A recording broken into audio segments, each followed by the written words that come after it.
स्वागत है आप सभी का आपके अपने चैनल लक्ष्य तक पर। तो चलिए यूपी टेट की क्लास का समय हो चुका है और आज की क्लास होने वाली है हिंदी व्याकरण की।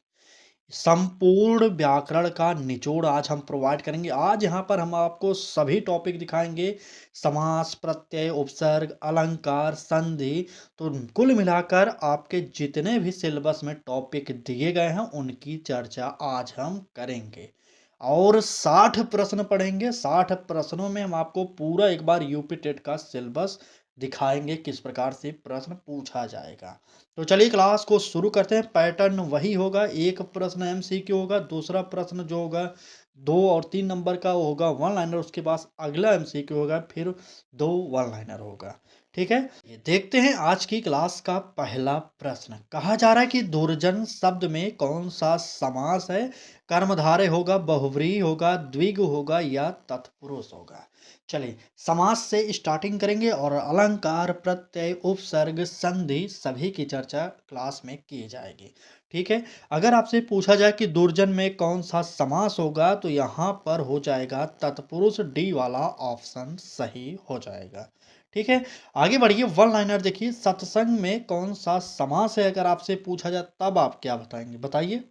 चलिए, सत्संग में जो है तत्पुरुष समास होता है, बिल्कुल सही। यहाँ पर काफी लोग उत्तर सही दिए हैं, तत्पुरुष समास नोट कर लीजिएगा। अगला प्रश्न कह रहा है कि यथाशक्ति में, तो यथाशक्ति में क्या होगा? तो अव्ययी भाव हो जाएगा, ये आप जानते रहिएगा। ठीक, अव्ययी भाव समास होता है यथाशक्ति में। चलिए, अगर पूछा जाए यहाँ पर कि देखिए प्रश्न में पूछा गया कि यथाशक्ति में कौन सा अव्यय है। समास तो आप जानते हैं कि यथाशक्ति में अव्ययी भाव होता है, लेकिन अगर आपसे यहाँ पर प्रश्न में पूछा गया अव्यय कौन सा है तो अव्यय भी जान जाइए, क्रिया विशेषण अव्यय है। ठीक, क्रिया विशेषण विशेषण अव्यय। ठीक है, अगर यथाशक्ति में समास पूछा जाए तो अव्ययी भाव मारिएगा। अगर यहाँ पर अव्यय पूछा गया तो आपको क्रिया विशेषण अव्यय बताना है, तो नोट कर लीजिए। और अगला प्रश्न देखिए क्या कह रहा है। अत्यधिक शब्द में उपसर्ग है, हमने आपको बता दिया है कि इस उपसर्ग जो होता है शब्द के स्टार्टिंग में लगता है और प्रत्यय जो होता है शब्द के लास्ट में लगता है। इतना आप जानते होंगे, तो कुछ और नहीं करना, जल्दी से उत्तर बताइए। अति होगा, अधि होगा या आ होगा या त्या होगा।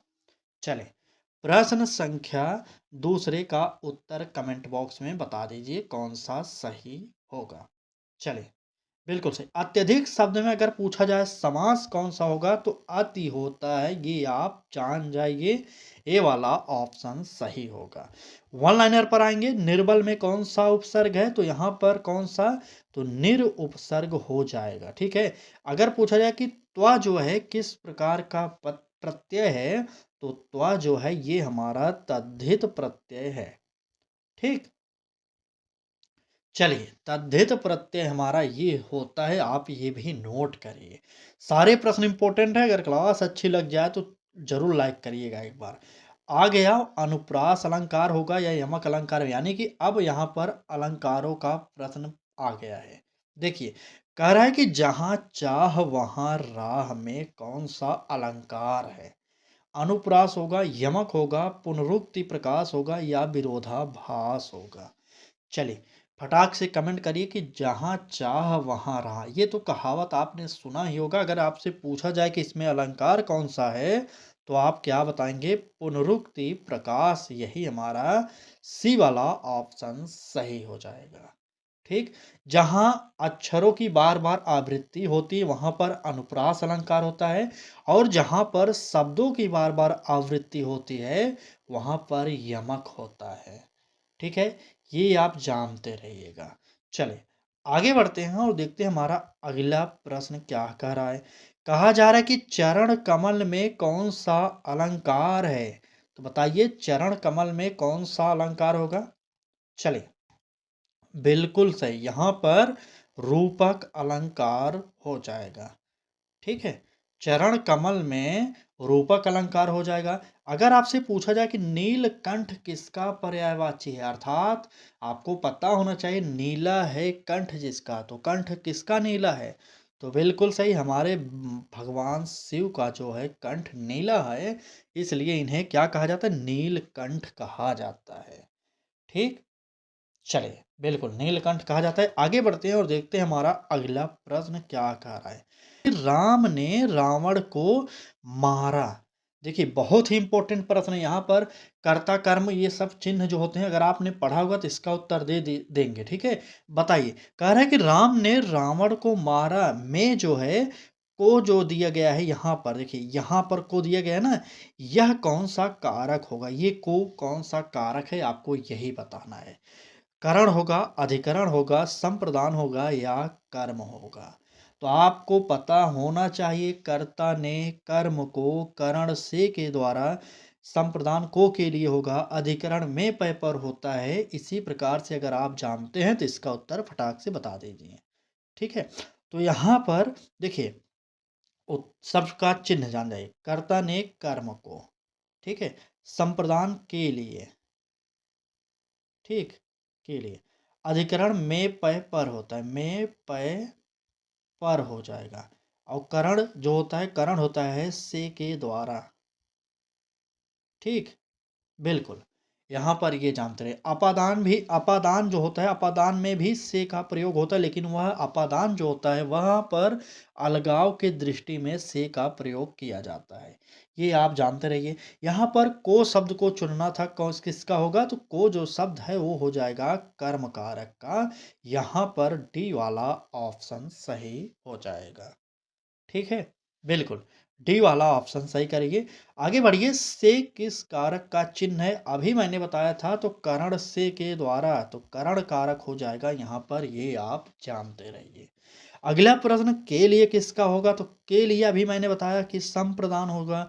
यहाँ पर इनको जरूर याद कर लीजिए एक बार। कर्ता ने कर्म को करण से के द्वारा, संप्रदान को या के लिए, अपादान जो होता है से अलगाव की दृष्टि में। इसी प्रकार से जो भी विभक्तियां होती हैं उन्हें याद करिए, उनके चिन्हों को याद कर लीजिए, क्योंकि यहाँ से प्रश्न पेपर में बनते हैं हर बार। ठीक है, चलिए आगे आइए, अगला प्रश्न देखते हैं। वह पढ़ता है में क्रिया का काल क्या है?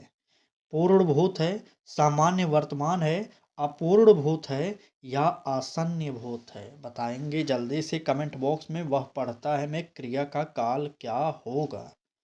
चलिए, प्रश्न संख्या 5 का उत्तर जल्दी से कमेंट बॉक्स में बता दीजिए कौन सा सही होगा।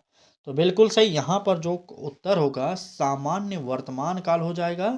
बी वाला ऑप्शन सही हो जाएगा। ठीक है, अगर आपसे पूछा जाए कि जा चुका है कौन सा काल है, तो आप क्या बताएंगे? जब जा चुका है तो वहां पर पूर्ण भूतकाल होगा क्या? नहीं, पूर्ण वर्तमान काल होता है भाई साहब, वर्तमान काल। ठीक, अगर आपसे पूछा जाए अगले प्रश्न में कि आज्ञार्थक वाक्य का एक उदाहरण लिखें, क्या लिखेंगे आप? बताइए, आज्ञावाचक वाक्य लिख दीजिएगा। ठीक है, बिल्कुल, यहां पर लिख लीजिए आज्ञावाचक वाक्य। ठीक, आज्ञावाचक वाक्य हो जाएगा। चलिए आगे आइए। विद्यार्थी शब्द का लिंग है, स्त्रीलिंग होगा, पुल्लिंग होगा, उभय लिंग होगा या नपुंसक लिंग होगा?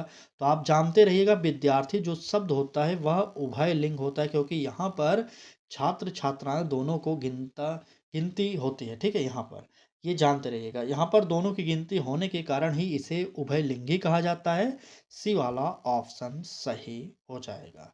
अगर क्लास अच्छी लग रही हो तो लाइक करिए और हमारे साथ जुड़ जाइए, क्योंकि टीचिंग एग्जाम की बात अगर हो रही है तब आपको यहाँ पर तो जुड़ना ही पड़ेगा। बिहार शिक्षक भर्ती बहुत जल्द क्लास आएगी, टेंशन मत लीजिए। ठीक है, चलिए अगर आपसे प्रश्न पूछा जाए कि बालिका का वचन परिवर्तन करें बहुवचन में, तो यहाँ पर क्या हो जाएगा? बिल्कुल सही, बालिका का जो है बालिकाएं हो जाएगा। नोट करिएगा।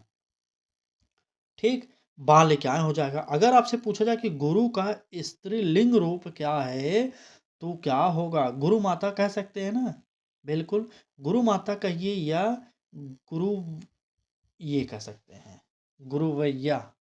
ठीक है, गुरुवैया। नहीं तो आप यहाँ पर इसको नहीं कहते तो आप लोग गुरु माता कह सकते हैं, ये भी होता है। ठीक, गुरु भैया होगा यहाँ पर, नहीं तो गुरु माता भी आप कह सकते हैं। मनुष्य मात्र नश्वर है में विशेषण है। बहुत ही इंपॉर्टेंट प्रश्न है, मनुष्य मात्र नश्वर है, इस शब्द में कौन सा विशेषण है ये आपको चुनना है। मनुष्य होगा, मात्र है, नश्वर है या है। प्रश्न संख्या 7 का उत्तर बताइए। चलिए जल्दी से बताएंगे। बिल्कुल सही। यहाँ पर जो है विशेषण की बात किया गया तो यहाँ पर नश्वर शब्द जो है यही हमारा इस प्रश्न में विशेषण हो जाएगा। नोट करिए और तुरंत आगे बढ़िए, अगला प्रश्न देखिए।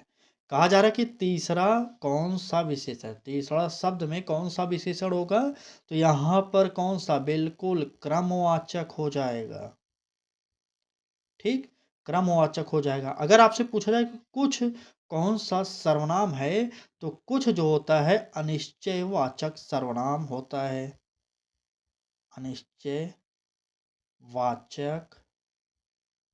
सर्वनाम। ठीक, ये भी आप नोट कर लीजिए। और चलिए तुरंत आगे बढ़ते हैं और देखते हैं हमारा अगला प्रश्न क्या कह रहा है।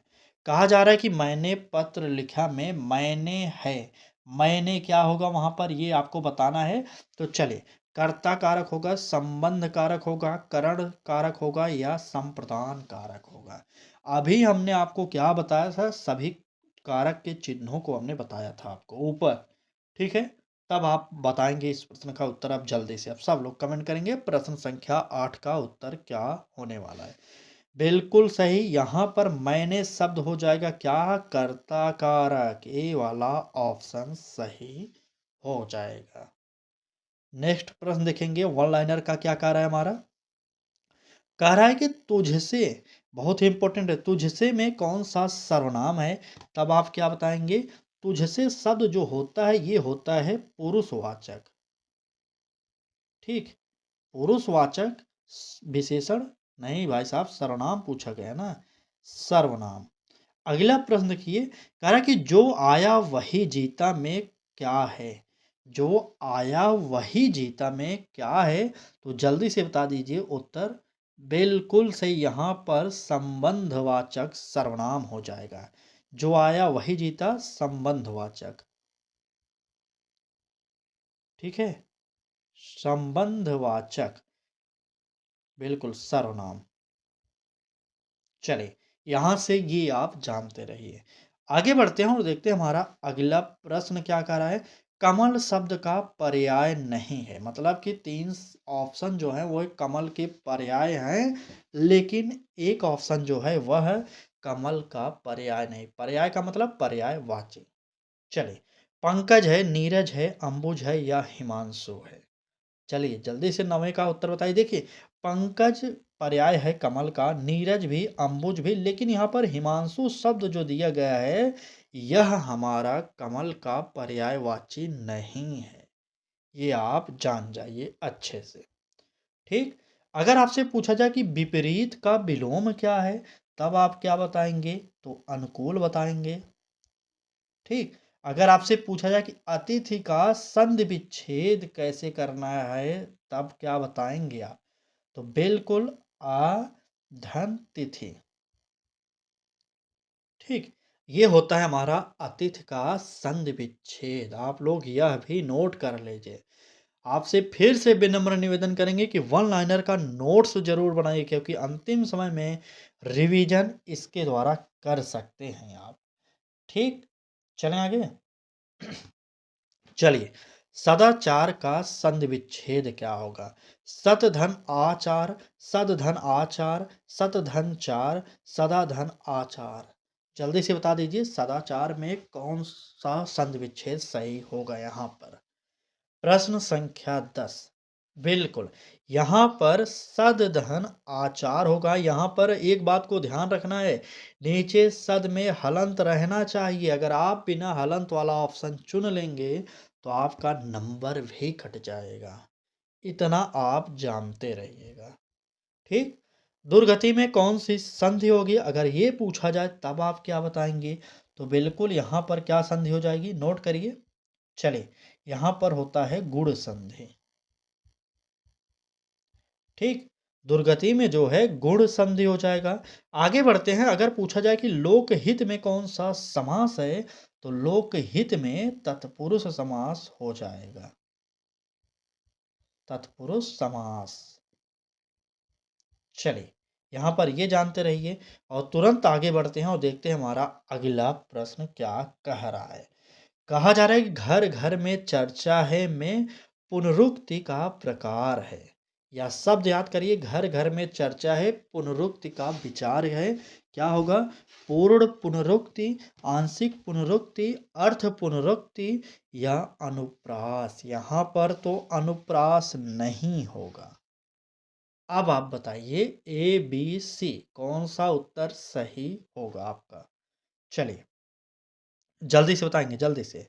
बिल्कुल सही। यहाँ पर प्रश्न संख्या 11 का उत्तर, जो भी लोग पूर्ण अनुरुक्ति दे रहे हैं, यहाँ पर ए वाला ऑप्शन सही होगा। नोट कर लीजिए। आगे बढ़ते हैं और देखते हैं हमारा अगला प्रश्न क्या कह रहा है। धीरे धीरे किस प्रकार की पुनरुक्ति है?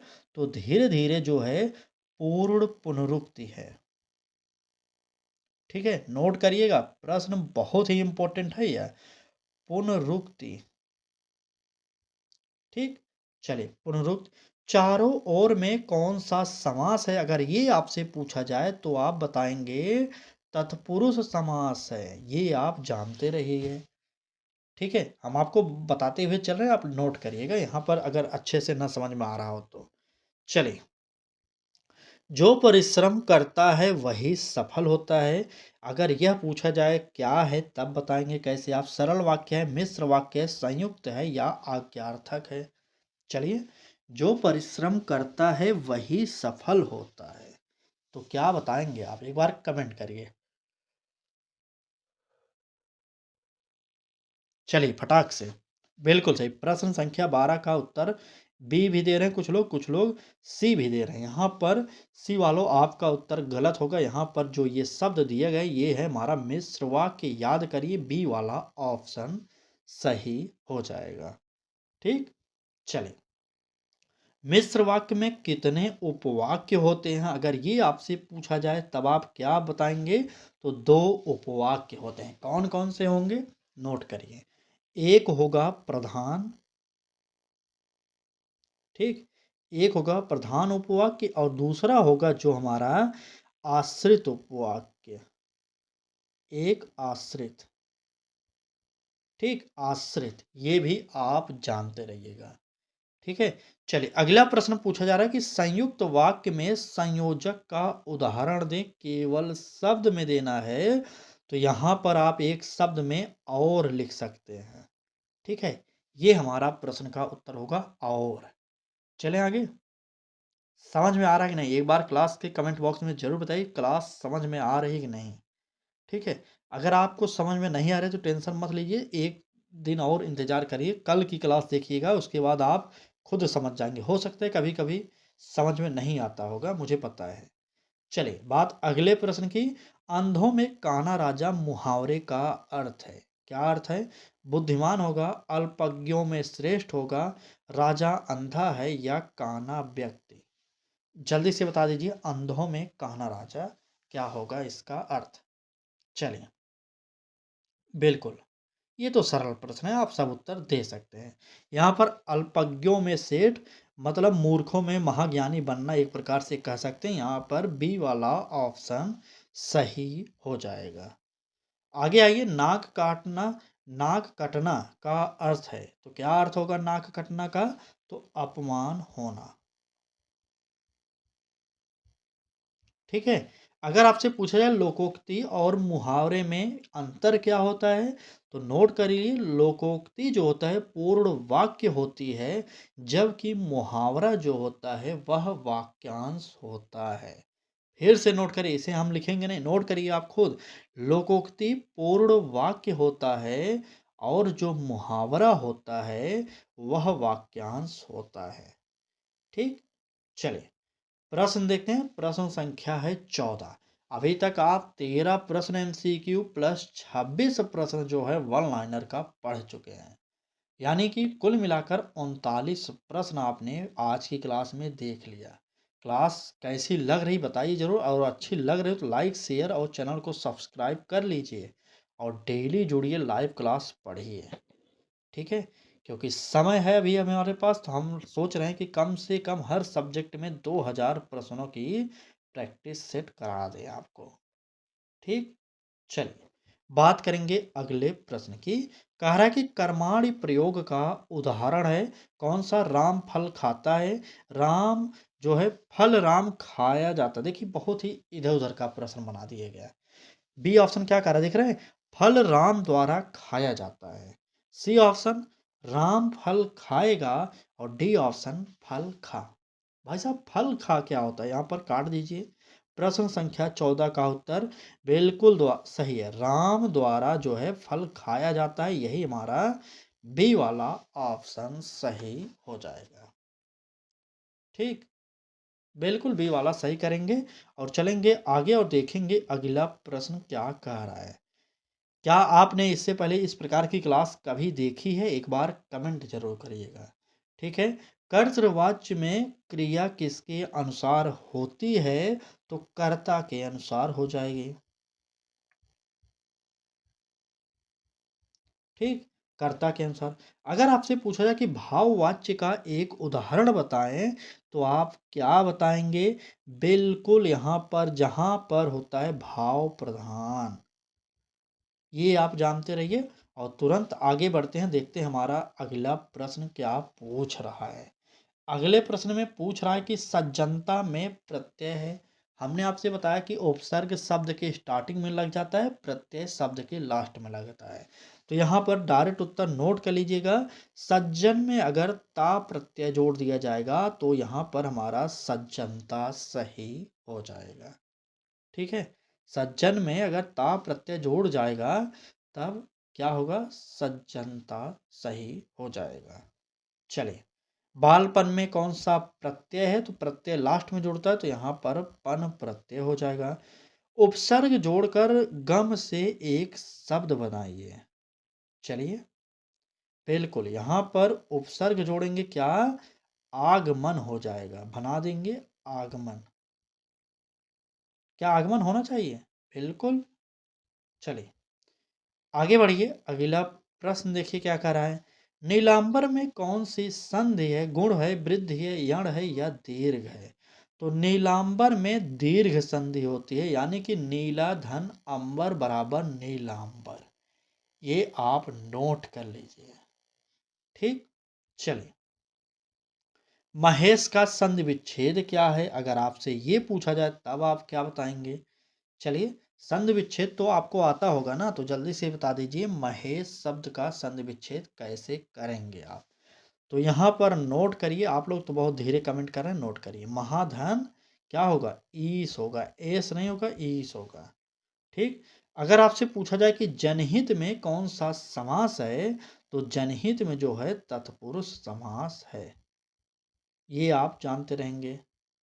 ठीक, बिल्कुल, जनहित में जो है तत्पुरुष समास होता है, यहाँ पर ये नोट कर लीजिए और तुरंत आगे बढ़िए। अगला प्रश्न देखिए। खिलखिलाना शब्द है, तद्धित है, धातु है, शाब्दानुकरण है या उपसर्ग युक्त है? चलिए, खिलखिलाना शब्द क्या है? प्रश्न संख्या 17 बताइए। ठीक है, ठीक है, डेली क्लास हो रही भाई साहब, सभी सब्जेक्टों की क्लास आएगी, बस आप जुड़ जाइए, पढ़ाई करिए और कुछ नहीं। यहाँ पर खिलखिलाना शब्द जो है वह है क्या? शब्दानुकरण है, यहाँ पर नोट करिएगा, सी वाला ऑप्शन सही हो जाएगा। आगे आइए, अगर आपसे पूछा जाए कि कड़कड़ाना किस प्रकार का शब्द है, तो कड़कड़ाना क्या है? शब्दानुकरण है। ठीक है, शब्दानुकरण हो जाएगा। सुंदरतम में कौन सी अवस्था है? तो सुंदरतम में उत्तमा अवस्था है। ठीक, ये प्रश्न थोड़ा सा आपके लेवल से हाई हो जाएगा। चलिए, जो विद्यार्थी परिश्रमी हैं, बहुत ही इंपॉर्टेंट है। जो विद्यार्थी परिश्रमी हैं, वे सफल होंगे। यह है, क्या है? मिश्र वाक्य होगा, सरल वाक्य होगा, संयुक्त वाक्य होगा, विस्मयादि बोधक होगा। जल्दी से बताएंगे। जो विद्यार्थी परिश्रमी है, वे सफल भी होंगे जल्दी। चलिए, बिल्कुल सही। चलिए बताइए। बिल्कुल, यहाँ पर बी ऑप्शन दे रहे हैं काफ़ी लोग, बी ऑप्शन बिल्कुल। यहाँ पर ये शब्द जो है ये हमारा मिश्र वाक्य हो जाएगा। ठीक है, नोट करिए और आगे बढ़ते हैं। किंतु किस प्रकार का समुच्चय बोधक है? तो किंतु शब्द जो है यह क्या है? विरोधक, बिल्कुल विरोध से संबंधित है ना, बिल्कुल विरोधार्थक हो जाएगा। ठीक, विरोधार्थक हो जाएगा, नोट कर लीजिए। अतः किस प्रकार का अव्यय है? तो अतः जो है क्या है? परिणाम बोधक अव्यय है, बिल्कुल सही। परिणाम बोधक, ठीक है, परिणाम बोधक अव्यय हो जाएगा। चलिए, दिवाकर का अर्थ क्या है? अगर आपसे ये पूछा जाए, चंद्रमा होगा, सूर्य होगा, बादल होगा या तारा होगा, क्या आप बताएंगे दिवाकर का अर्थ क्या होगा? प्रश्न संख्या 19, बिल्कुल सही। यहाँ पर सूर्य हो जाएगा, बी वाला ऑप्शन सही हो जाएगा। अगर आपसे दिवाकर का पर्यायवाची पूछा जाए तो सूर्य बता दीजिएगा। अगर सूर्य का पर्यायवाची पूछा जाए तो दिवाकर बता सकते हैं। देखते हैं वन लाइनर में क्या कहा जा रहा है। तो वन लाइनर में कहा जा रहा है कि अनुचित में कौन सा उपसर्ग होगा? तो अनुचित में जो है अनु उपसर्ग हो जाएगा। ये आप जान जाइए। अगला वन लाइनर देखिए, महापुरुष में कौन सा समास है? तो महापुरुष में नोट करिएगा, कर्मधारय समास होता है। ठीक, बिल्कुल कर्मधारय समास। चले, आज की क्लास का आखिरी प्रश्न देखेंगे क्या कह रहा है। कहा जा रहा है कि वह इतना तेज दौड़ा कि सब पीछे रह गए। यह वाक्य है, क्या वाक्य है? सरल वाक्य है, मिश्र वाक्य है, संयुक्त वाक्य है या आज्ञार्थक है? चलिए, बिल्कुल सही। वह इतना तेज दौड़ा कि सब पीछे रह गए। तो यहाँ पर ये हमारा शब्द जो है वह जो है मिश्र शब्द, यानी कि बी वाला ऑप्शन सही करिएगा। संयुक्त मत मारिएगा, यहाँ पर मिश्र वाक्य हो जाएगा। चलिए, अगला प्रश्न देखिए। कह रहा है कि क्योंकि किस प्रकार का संयोजक है? तो कारणवाचक है। ठीक, कारणवाचक। अगर आपसे पूछा जाए कि सर्वथा किस प्रकार का अव्यय है? तो सर्वथा शब्द जो है ये है क्रिया विशेषण। ठीक, क्रिया विशेषण अव्यय। यहाँ पर ये जानते रहिएगा। तो ये रहा आज की क्लास। क्लास आपको कैसी लगी कमेंट बॉक्स में ज़रूर बताना है। अगर क्लास अच्छी लगी हो तो लाइक कर दीजिएगा और चैनल को भी सब्सक्राइब कर लीजिए और बेल आइकन को ऑन कर लीजिए, क्योंकि अभी आपको हम फ्री प्रैक्टिस बैच प्रोवाइड कर रहे हैं, वो भी यूट्यूब पर एक भी पैसा नहीं लिया जा रहा है यहाँ पर। ठीक है, तो डेली जुड़िए हमारे साथ, क्योंकि क्लास बहुत ही इंपॉर्टेंट हो रहे हैं, चाहे जिस भी सब्जेक्ट की क्लास कराई जा रही है। ठीक है, चलिए, क्लास को यहीं पर समाप्त करते हैं। कल फिर मिलेंगे एक नए क्लास के साथ। तब तक आप पढ़ाई करते रहिएगा। ठीक है, धन्यवाद।